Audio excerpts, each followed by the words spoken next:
write a program flowchart which makes sure that the user enters only positive numbers. User enters only positive numbers. Class है अभी तो यार, आपको पता है क्लास है मेरी, क्लास के बाद बोलने के इंतजार करें. add the numbers. दूसरा है, पहला है add the numbers, find the difference.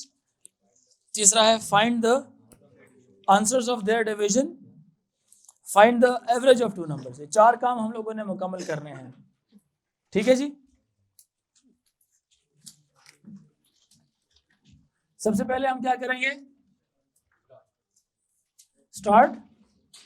User enters 2 numbers and he must we have to make sure कि वो पॉजिटिव होने चाहिए. ठीक है. तो पहला नंबर क्या होगा? Input num1. अगर ये नेगेटिव है तो पॉजिटिव बनाना पड़ेगा ना इसको, मतलब पॉजिटिव यूजर से मांगना है ना. तो यहां पे क्या करेंगे? सबसे पहले एक कंडीशन लगाएंगे. इज नंबर नेगेटिव हो तो मैथमेटिक क्या कंडीशन होती है उसकी? लेस देन 0 वाली. अगर वो लेस देन 0 होगा तो दोबारा से री एंटर करवाएंगे हम उससे. अगर लेस देन 0 हुआ तो क्या करेंगे? री एंटर करवाएंगे. Is num1 less than 0.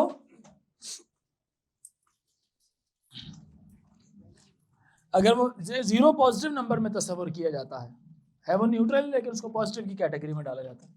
अगर वो लेस देन 0 है तो अगर वो कहते हैं यस, ये एरो किधर जाना चाहिए? दोबारा स्टार्ट पे.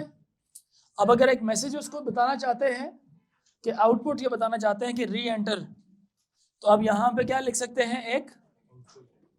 एक आउटपुट जनरेट कर सकते हैं. इस आउटपुट का मैसेज क्या होगा? Enter positive number only. और इन्वर्टेड कॉमास का मतलब होता है कि जो इन्वर्टेड कॉमास के अंदर लिखा होगा ना, वो इंटरेक्शन विद द यूजर है. वो इंटरेक्शन विद द यूजर है. वो बात समझ रहे हैं कि नहीं? क्लियर है? अब्दुल्ला हाथ किधर है? क्या लेता वो? कंप्यूटर्स तो ले रहा था उस दिन, आया हुआ था तो ले रहा है कंप्यूटर्स. तो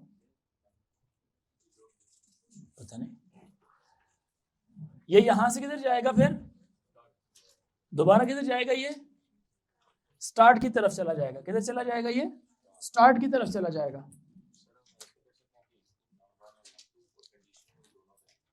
नहीं, दो नहीं हो सकते ना. हो सकता है पहला नंबर पॉजिटिव हो, दूसरा नेगेटिव हो. फिर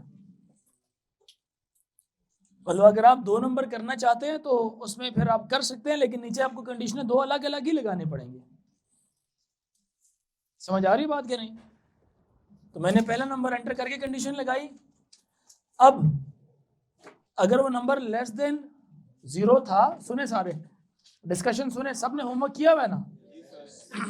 अगर वो नंबर लेस देन 0 था मतलब वो नंबर नेगेटिव था. तो राइट साइड पे फ्लो कौन सा वाला आ रहा है? किन के लिए है ये?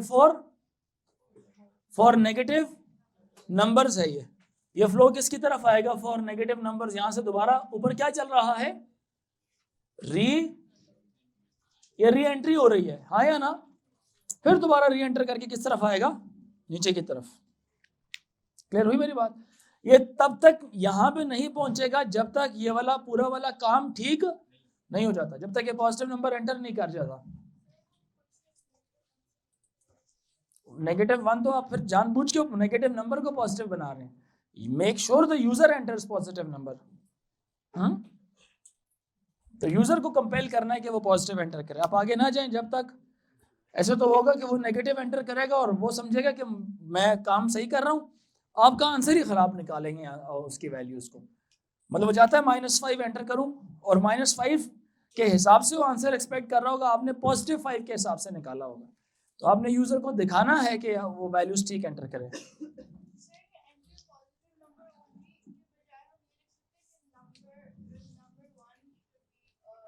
अंग्रेजी में जुमला मर्जी का होना चाहिए आपका.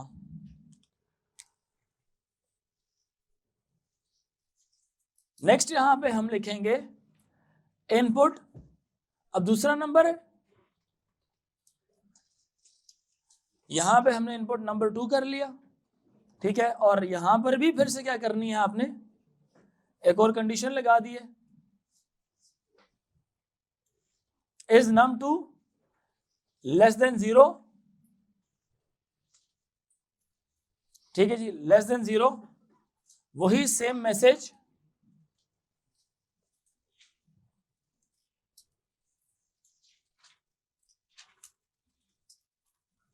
और यहां पे दोबारा क्या कर लेगा, ये फिर से उसमें चला जाएगा।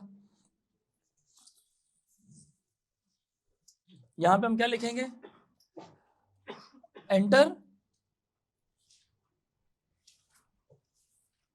Positive number only. फिर से ऊपर क्या हो गया, री एंटर हो गया।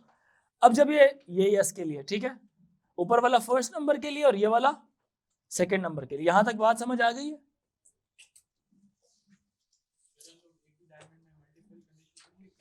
नहीं, कंडीशन में एक ही लिखेंगे यहां पे, क्योंकि दो अलग अलग बातें हैं, दो अलग कंडीशंस लगनी चाहिए। ले सकते हैं ना, लेकिन कंडीशन दो अलग कैसे लगाएंगे, मतलब दो इकट्ठी कंडीशंस कैसे लगाएंगे। वो 4 ऑप्शंस आती हैं, या दोनों पॉजिटिव, या पहला पॉजिटिव दूसरा नेगेटिव, या पहला नेगेटिव दूसरा पॉजिटिव, या दोनों पॉजिटिव। तो उसमें जब मैं बात करता हूँ, अगर वो 2 नंबर इकट्ठे एंटर करवाते हैं और एक नंबर पॉजिटिव है, उसको री एंटर तो कराने की जरूरत नहीं है ना, जो नेगेटिव है उसको सिर्फ री एंटर कराने की जरूरत है। तो यहाँ पे अगर आप इकट्ठी कंडीशन लिखेंगे तो वो दोनों को दोबारा री एंटर करवा देगा। क्या ख्याल है, सही है जी। सो नीचे आ जाएंगे, तो पहला काम क्या करना है, ऐड करना है,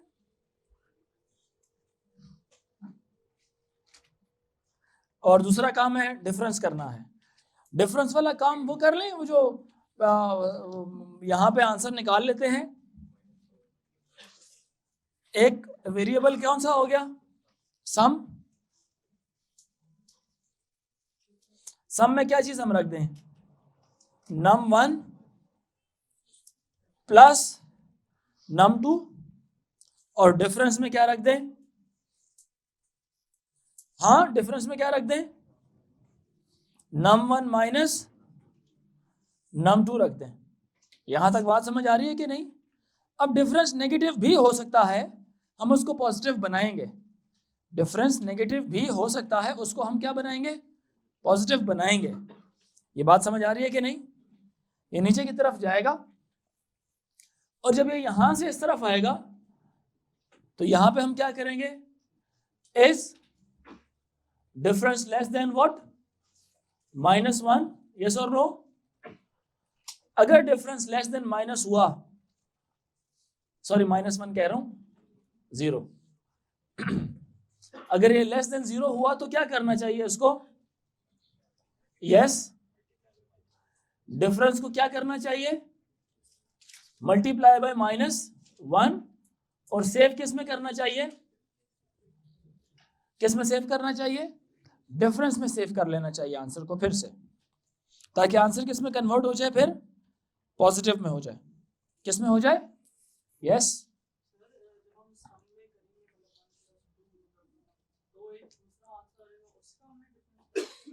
नहीं, वो सवाल ये था कि दोनों नंबर्स का सम निकालना है, दोनों नंबर्स का डिफरेंस निकालना है, दोनों नंबर्स को डिवाइड करना है, दोनों नंबर्स का एवरेज निकालना है।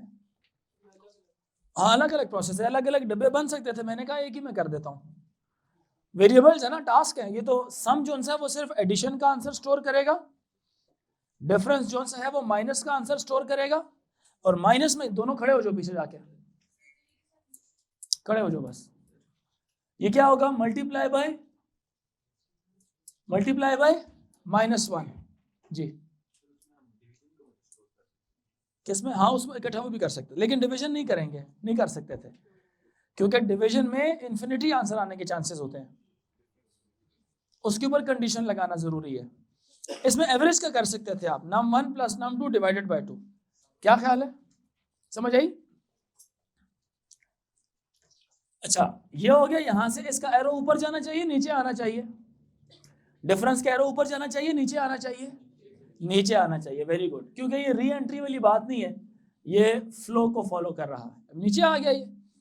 अब हमने क्या करना है, वैसे एक बात है, एवरेज निकालना चाहते तो इसमें भी निकाल सकते थे, एवरेज इसमें भी निकाल सकते थे, सम डिवाइडेड बाय 2 या num1 plus num2 bracket divided by 2 is equal to AVG. हम यहां पे भी कर सकते हैं कि नहीं, क्या ख्याल है, यहां पे भी कर सकते थे लेकिन अभी नहीं करते। पता क्यों नहीं करते, पहले डिवीजन को देख लेते हैं, फिर जो डिवीजन का बॉक्स होगा, जो डिवीजन का जो प्रोसेस बॉक्स होगा उसी में एवरेज भी निकाल लेंगे, ठीक है ये बात के नहीं। तो यहाँ पे हम डिवीजन के लिए num1 डिवाइड बाय num2 करेंगे, सेकंड नंबर डिनोमिनेटर होगा हमारा। क्या चीज चेक करनी है, क्या चीज चेक करनी है, इज जीरो ना हो, नहीं हो जाए कोई मसला नहीं है, num2 इज इक्वल टू 0, सिर्फ ये बताएंगे कि जी division not possible, answer is infinity, ठीक है।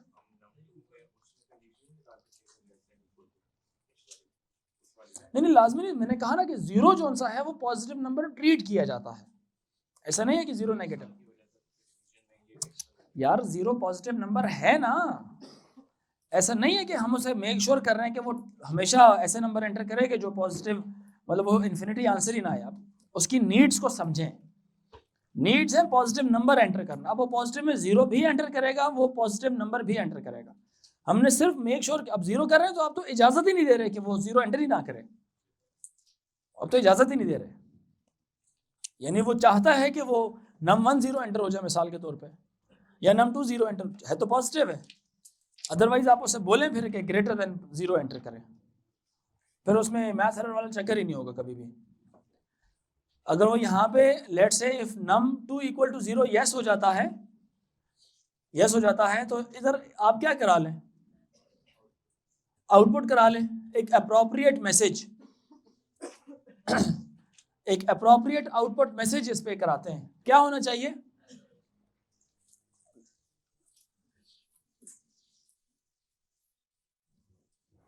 Math error for division answer,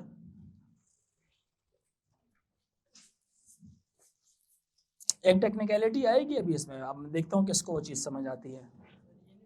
हाँ नहीं ना, जीरो सही है ना, जीरो सही आंसर है, डिनोमिनेटर जीरो ठीक डिनोमिनेटर है, मतलब वो डिनोमिनेटर नहीं है, वो नंबर 2 है, जिसने प्लस भी करवा लिया माइनस भी करवा लिया एवरेज भी निकलवा लेगा। सिर्फ डिवीजन में नहीं आ रहा तो बस उसको बता दें आपके जो डिवीजन की वजह से मैथ एरर आ रहा है। अच्छा यहां यहां पे क्या होगा, यहां पे क्या होगा, यहां पे होगा, पानी लाएं गला खुश्क हो गया,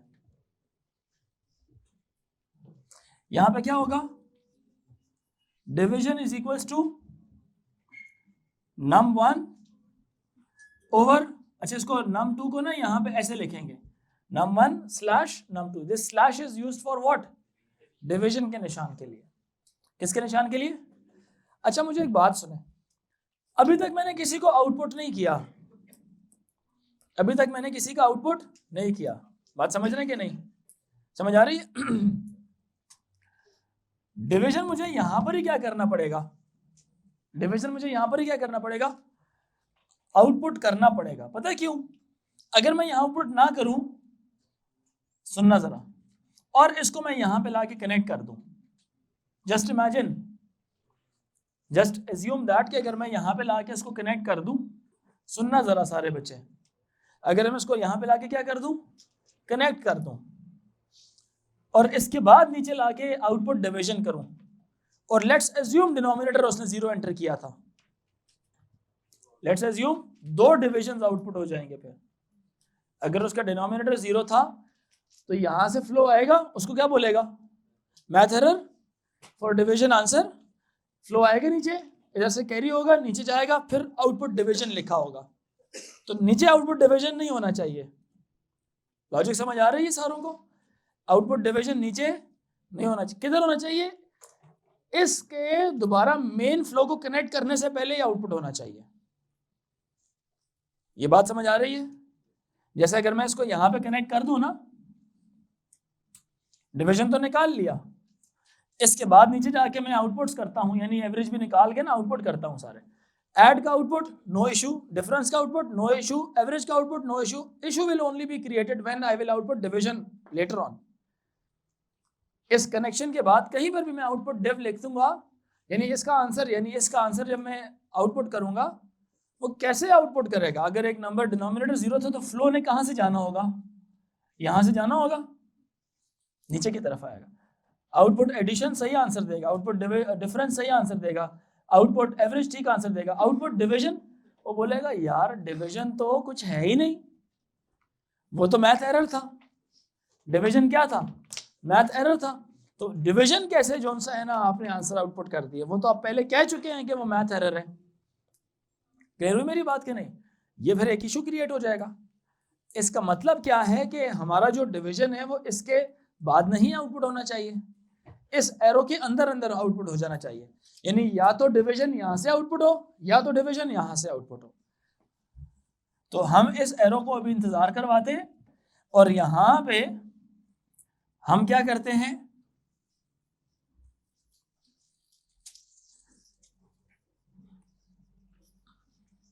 आउटपुट डिव कर लेते हैं और इसको इसके साथ क्या कर लेते हैं, लाके कनेक्ट कर लेते हैं।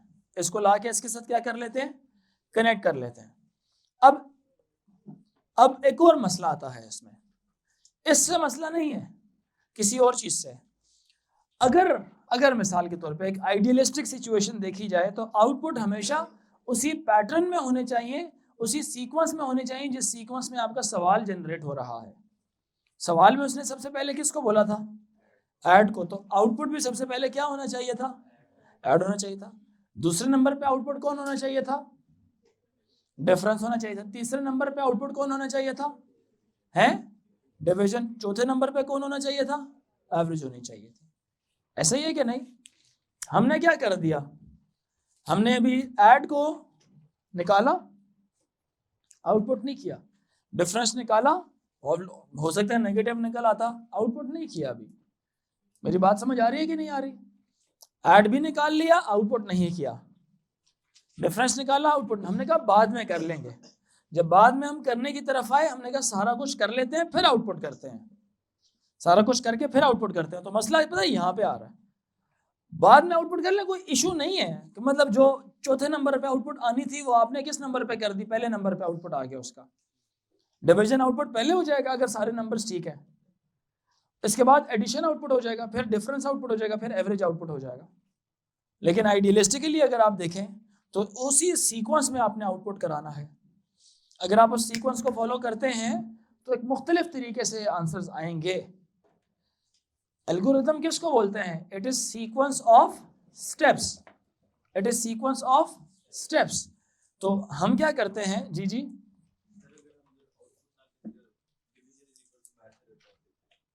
Division equal to math error नहीं हो सकता, क्योंकि डिवीजन एक नंबर के साथ ताल्लुक रखता है, मैथ एरर एक सेंटेंस है। सेंटेंस वाली चीज कभी भी डिजिट वाली चीज को नहीं दे सकते आप। सेंटेंस किसी और फॉर्मेट में स्टोर होता है, डिजिट्स का फॉर्मेट डिफरेंट है और सेंटेंस का फॉर्मेट डिफरेंट है।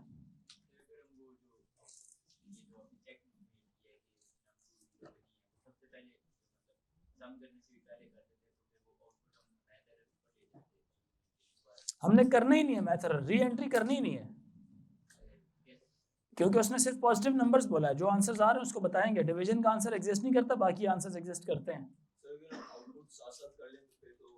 कॉन्सेप्ट रिपीट नहीं होगा, ये बात याद रखें, ठीक है? I am not going ahead, मैं रिपीट नहीं करूंगा, आपने खुद ही कॉन्सेंट्रेट करना है। इसमें ऐसे नहीं होगा सर रिपीट कर दें, तो समझ नहीं आएगी वो बताना है आपने, ठीक है? पूरा कॉन्सेप्ट शुरू से एंड तक रिपीट नहीं होगा, ये बात याद रखें। जैसे मैथ की क्लास में कुछ बच्चे सोए हुए थे, later on they said repeat कर दें, मैंने उस क्लास में कुछ नहीं कहा था बिकॉज आई न्यू कि वो सो रहे हैं, एंड आफ्टर 15-20 मिनट जागने के बाद सर रिपीट कर दें, it was very shameful thing. अगर हम आउटपुट साथ-साथ दे देते हैं तो फिर ये डिवीजन वाला एरर भी नहीं होगा। क्या चीज? अगर हम लाइक साथ-साथ जैसे ही ऐड, हाँ, ये बात आपकी दुरुस्त है कि ये ऑब्जर्वेशन अच्छी। मैं भी यही कहने वाला था कि जैसे जैसे आउटपुट्स जनरेट होते जा रहे हैं वैसे वैसे उसको कराते रहें। नॉर्मल पता है नॉर्मल सीक्वेंस क्या होता है? नॉर्मल किसी भी प्रोग्राम का सीक्वेंस ये होता है नॉर्मल सीक्वेंस। इस वक्त तो आपकी सजेशन मुझे बड़ी पसंद आई है। एक्चुअल प्रोग्राम का सीक्वेंस ये होता है कि पहले इनपुट्स करें, पहले क्या करें? इनपुट्स करें, दूसरे नंबर पे प्रोसेसिंग करें, तीसरे नंबर पे आउटपुट्स करें। ये जनरल फ्लो होता है। General flow like inputs, processing on the data, results evaluate processing में होते हैं, और जो तीसरा स्टेप होता है आउटपुट्स की तरफ होता है। लेकिन यहाँ पे चूंकि मल्टीपल आउटपुट्स हैं तो उसके अंदर फिर डिफरेंट तरीके से हमें काम करना पड़ेगा। यहाँ पे सम आ गया ना, तो सम एलिजिबल है आउटपुट होने के। तो मैं इस बॉक्स को क्या कर देता हूँ, थोड़ा सा अपडेट कर लूँ इसको, एवरेज भी निकाल लेते हैं, क्या ख्याल है? क्योंकि एवरेज में कोई मसला नहीं आएगा। It is just some divided bye, मैं num1 plus num2 divide by 2 भी कर सकता हूँ, लेकिन टेक्निकली आपका दिमाग अगर चले तो आपको पता है कि num1 प्लस num2 का आंसर किस में सेव होगा? किस में सेव होगा? बताओ मुझे। सम में सेव होगा। तो यहां पे आप क्या कर सकते हैं, सम डिवाइडेड बाय 2 करें और इसका आंसर किस में सेव कर लें? AVG में। यहां पे क्या कर दें, इसको नीचे ले आए, एवरेज भी निकाल लिया, सम भी निकाल लिया और डिफरेंस भी निकाल लिया। यहां तक बात समझ आई? और इधर आने से पहले किसको आउटपुट कर दें हम? हाँ बिल्कुल सही, किसको आउटपुट कर दें? नहीं, सिर्फ सम को। एवरेज तो सीक्वेंस में तीसरे नंबर पे आता है ना, एवरेज तो सीक्वेंस में तीसरे नंबर पर आता है। तो यहां पे सिर्फ किसको आउटपुट कर दें? सम को आउटपुट कर दें। क्लियर हुई मेरी बात कि नहीं? क्लियर हो गई?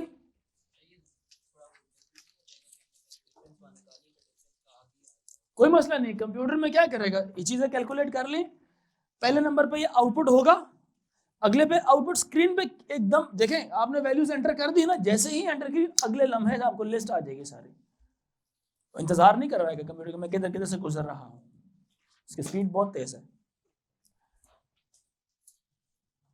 स्पीड के ऊपर नहीं हम डिबेट करेंगे, स्पीड कंप्यूटर की बहुत तेज है। ये इधर आ जाएगा,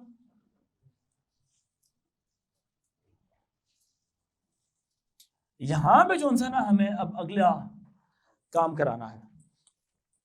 अब यहां पे दो आउटपुट सुकून से जनरेट हो सकते हैं, डिफरेंस भी और एवरेज भी, डिफरेंस भी और एवरेज भी।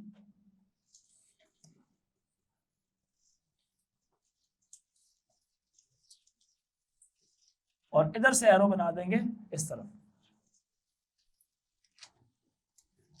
यहां पे क्या लिखेंगे हम लोग? आउटपुट। आउटपुट क्या लिखेंगे? सबसे पहले सीक्वेंस में कौन आ रहा है? डिफरेंस। सीक्वेंस में कौन आ रहा है? डिफरेंस।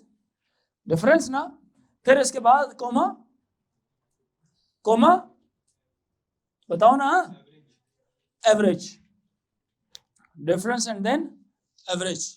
सीक्वेंस में पहले जिसकी बारी थी वो पहले नंबर पे आउटपुट हो गया, फिर दूसरे नंबर पे डिफरेंस आउटपुट हो गया, तीसरे नंबर पे एवरेज आउटपुट हो गया, चौथे नंबर पर डिवीजन।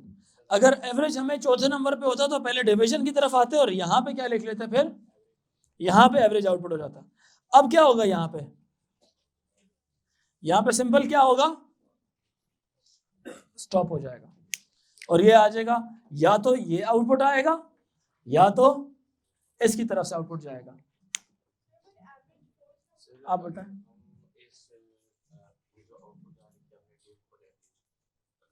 दोबारा बताएंगे, समझें? आउटपुट सम, हाँ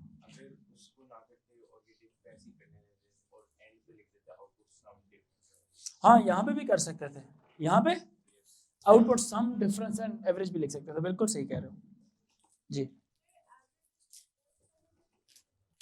ये मुझे नहीं पता, फोर्थ पे पूछा हुआ है। अगर एवरेज फोर्थ पे पूछा हुआ है फिर तो एवरेज डिफ के बाद आप डिवीजन के बाद आप इसको वो कर लें, ठीक है। अगर उसने चौथे नंबर पे पूछा हुआ है तो ठीक है, कोई मसला नहीं। यहां पे ले जाके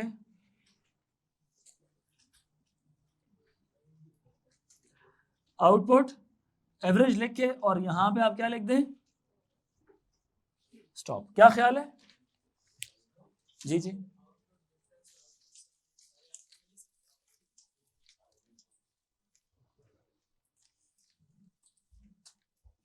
क्या ये आखिर में लिख सकते हैं सारे आउटपुट्स?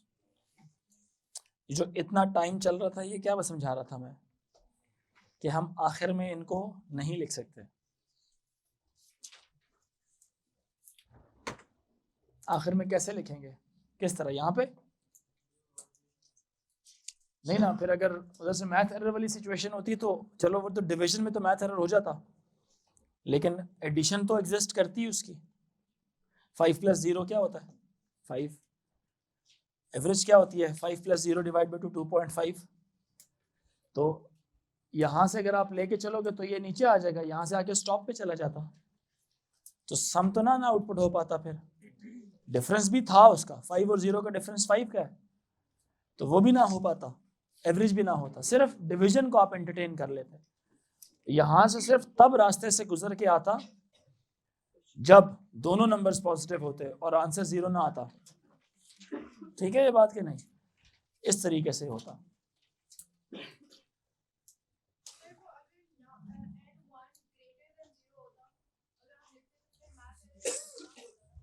अगर num2 ग्रेटर देन 0 होता, दोनों नंबर पॉजिटिव होता, फिर तो कभी भी कुछ, वो तो मेथड की तरफ जाती ना सिचुएशन।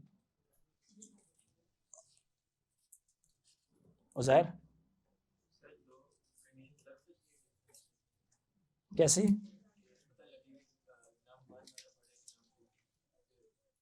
जरूरत नहीं है उसकी। अगर num1 बड़ा है तो आप इसमें डिफ, अगर ग्रेटर देन 0 है तो num1 बड़ा है, अगर डिफ लेस देन 0 है तो num1 छोटा है। दिमाग नहीं पहुंच रहा इधर तक? अभी जरूरत नहीं है ना, तो मैं मुंह से बताऊंगा आपको, मैं इस पे चेंजिंग नहीं कर रहा। ठीक है, ये स्टैंडर्ड तरीका है। अगर वो नंबर कौन बड़ा है कौन छोटा है वो यहाँ से खुद ही पता चल रहा है आपको। num1 माइनस num2 करेंगे, अगर डिफ का आंसर पॉजिटिव आ जाता है तो इसका मतलब है num1 बड़ा था। क्या ख्याल है? अब जब ये आंसर नेगेटिव आ गया, इसका मतलब क्या है? इसके मुताबिक इसका मतलब क्या है? num2 बड़ा है। तो आप इस वक्त ये स्टेटमेंट कह सकते हो यहां पर, इट मींस क्या है? इट मींस num2 इज, बताओ, num2 क्या है? ग्रेटर है। इसका मतलब क्या है कि num2 ग्रेटर है। लेकिन अगर ये नो पे जा रहे तो इसका मतलब ये नहीं है कि num1 ग्रेटर है। num1 इक्वल भी तो हो सकता था। क्या ख्याल है? इक्वल भी तो हो सकता था, तो उसके लिए फिर अलग कंडीशन लगानी पड़ती। समझ आ रही मेरी बात कि नहीं? फिर उसमें फिल्टर आउट कर लेते। जब भी 3 ऑप्शंस होती हैं, 3 ऑप्शंस होती है तो 2 कंडीशंस लगती हैं आपके पास। एक कंडीशन को जो यस का ऑप्शन है, 3 में से एक निकल जाता है, नो में फिर 2 ऑप्शंस आपके पास रह जाती है। उन 2 में से एक आधा अलग अलग करने के लिए एक और कंडीशन लगती है फिर, कि कौन छोटा है और कौन इक्वल है। ठीक है ये बात?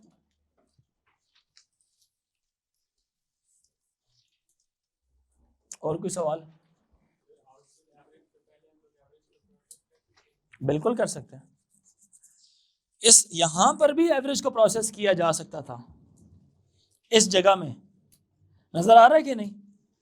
Right before outputting the average you could have just used the same process as average is equal to sum divided by 2 भी कर सकते थे, या num1 + num2 डिवाइड बाय 2 भी कर सकते थे। ये भी अब आपकी अपनी मर्जी थी, कर सकते थे, कोई इशू नहीं है इस पॉइंट पर। सही है ये बात कि नहीं? और कोई सवाल? एक साथ ले सकते थे, लेकिन अगर उसमें एक पॉजिटिव होता और एक नेगेटिव होता तो नेगेटिव वाले के लिए फिर कंडीशन लगा के उसी को फिर री इनपुट करते। कंडीशन तो फिर भी 2 ही लगती, कि अगर num1 पॉजिटिव है, मतलब इकट्ठी इनपुट आप ले लेते, num1 पॉजिटिव है और केस ये वाला है कि num2 नेगेटिव हो गया।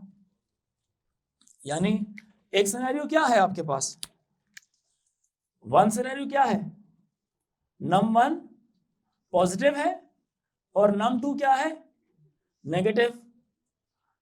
केस 2 क्या है, num1 नेगेटिव है और num2 क्या है, पॉजिटिव।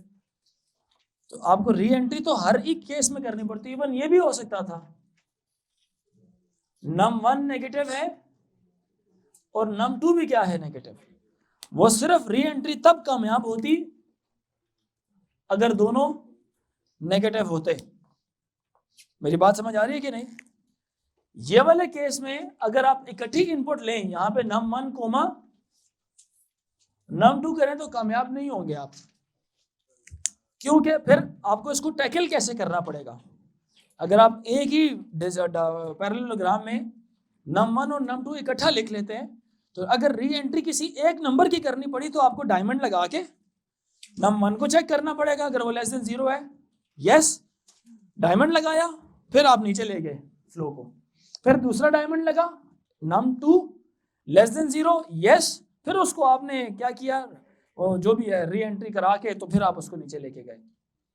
तो आपको डायमंड्स तो फिर भी 2 ही लगानी है। समझ आ रही है बात की? बस सिर्फ 2 पैरेललोग्राम्स एडिशनल लगाएंगे, फिर इनपुट num1 अलग से करेंगे और num2 अलग से करेंगे। तो उससे बेहतर मैंने क्या कह दिया, पहले ही अलग अलग कर लें। क्या ख्याल है? तो हम एज अ प्रोग्रामर ये सारी बातें क्यों कर रहे हैं? इसलिए कर रहे हैं ताकि हर पॉसिबिलिटी सोच सकें।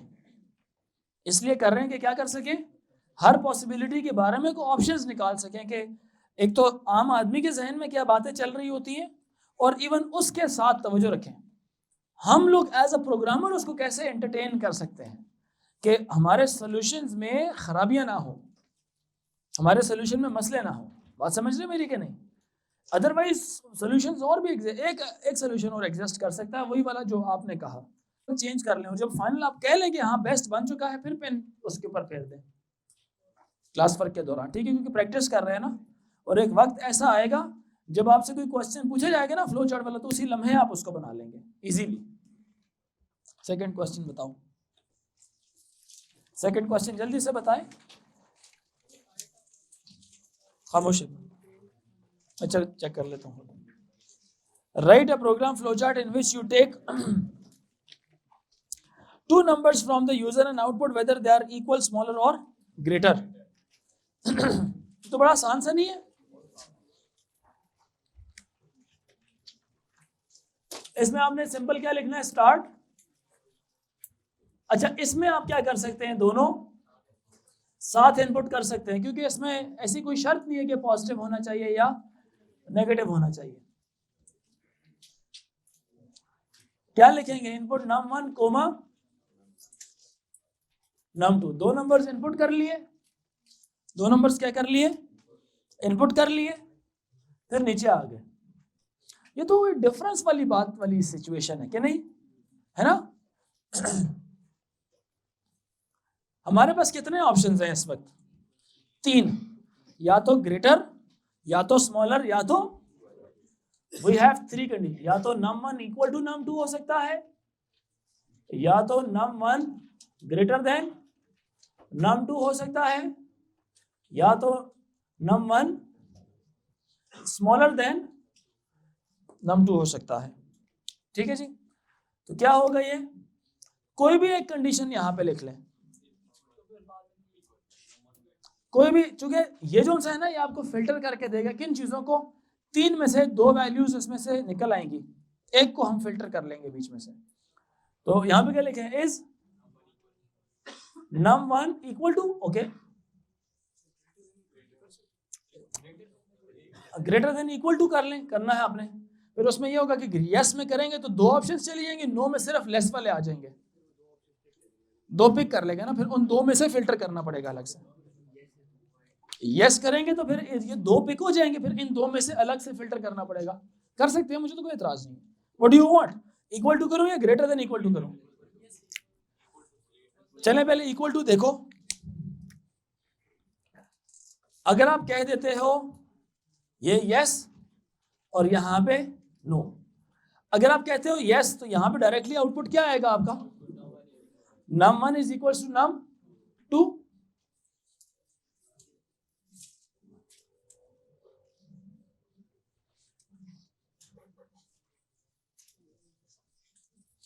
Output num1 is equal to num2. yes और no? एक तो ये हो गया, दूसरा क्या होगा, इक्वल हो गया। अब अगर वो कहते हैं ना नहीं इक्वल नहीं है तो दो ऑप्शंस हैं, अगर इक्वल नहीं है तो क्या होगा, ग्रेटर का ऑप्शन भी है और स्मॉलर का ऑप्शन भी है, हाँ या ना?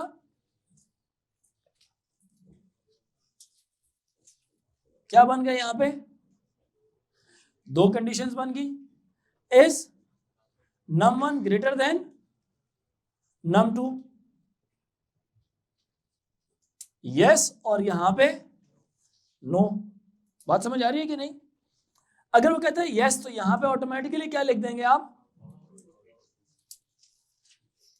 अब एक बात सुनना, बड़े मजे की बात है, उधर सीधा आउटपुट हो जाएगा, यहां पे सीधा आउटपुट हो, क्योंकि तीन में से दो फिल्टर हो गए तो जो रह गए वही ऑप्शन है आपके पास, उसमें से सिलेक्शन की कोई जरूरत नहीं है। तो यहां पे लिखेंगे num1 is greater than num2, और यहां पे डायरेक्टली क्या कर दे,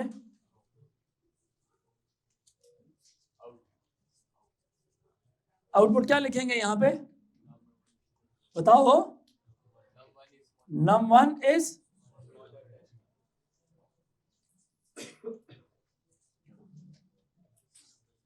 स्मॉलर देन num2।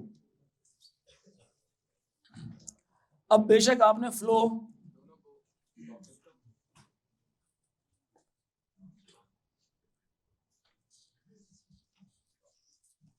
ऐसे कर लो, समझ आई?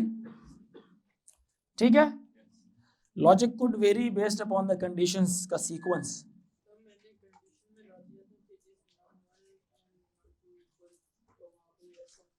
मैथमेटिकली कहना था आपने, ठीक है, आपने इस तरह अंग्रेजी में नहीं लिखना, ये मैथमेटिक्स यूज करनी है, ठीक है। इक्वल हो गया तो यस में इधर आ गया, नो में दूसरी तरफ।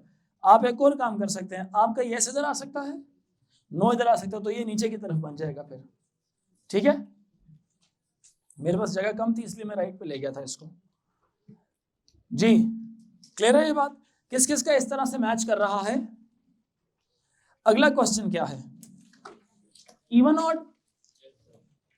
नेक्स्ट क्वेश्चन क्या है, इवन ऑड।